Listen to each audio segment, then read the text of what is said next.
আসসালামু আলাইকুম সুপ্রিয় দর্শক, আরও একটি নতুন ভিডিওতে আপনাদের স্বাগতম।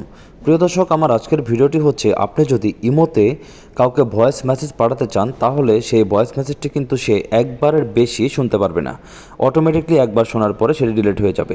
চমৎকার এই সেটিংসটির জন্য আপনি অবশ্যই গুগল প্লে স্টোর থেকে আপনার ব্যবহৃত ইমোটি আগে আপডেট করে নেবেন এবং আপনি যাকে এই অপশনটি পাঠাবেন বা ভয়েস মেসেজ পাঠাবেন একবারের জন্য তার ইমোটিও কিন্তু আপডেট থাকতে হবে।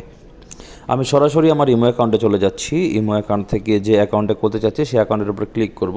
ক্লিক করার পর দর্শক এখানে কিন্তু মাইক্রোফোনের অপশনটি দেখতে পাচ্ছেন আপনারা। মাইক্রোফোন, এই যে মাইক্রোফোনের প্রথমে চাপ দিয়ে আপনাকে ধরে রাখতে হবে।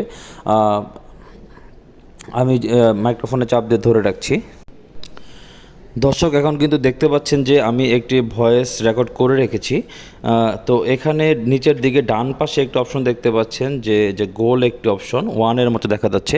আপনি ভয়েস মেসেজ পাঠানোর সময় যে ওয়ানের এই অপশনটিতে টিক দিয়ে পূরণ করে দেবেন, মানে ওয়ানটা ওকে করে দেবেন, অন করে দেবেন।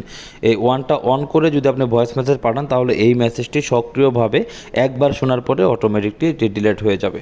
কিন্তু মনে রাখবেন যে ভয়েস মেসেজের চাপ দিয়ে ধরে রাখার পরে যে ওয়ানের মতো যে আইকনটি রয়েছে গোল আমি মার্ক করে দিয়েছি, এই গোল আইকনটি অবশ্যই পূরণ করে দিবেন। পূরণ করে মেসেজটি পাঠিয়ে দিবেন, দেখবেন যে এরপর থেকে একবারের বেশি সে আর এই মেসেজটি শুনতে পাবে না, অটোমেটিকলি এটি ডিলিট হয়ে যাবে। প্রিয় দর্শক, আশা করি বোঝাতে পেরেছি। পরবর্তী ভিডিওতে আবার কথা হবে। সে পর্যন্ত সকলে ভালো থাকুন, সুস্থ থাকুন। আল্লাহ হাফেজ।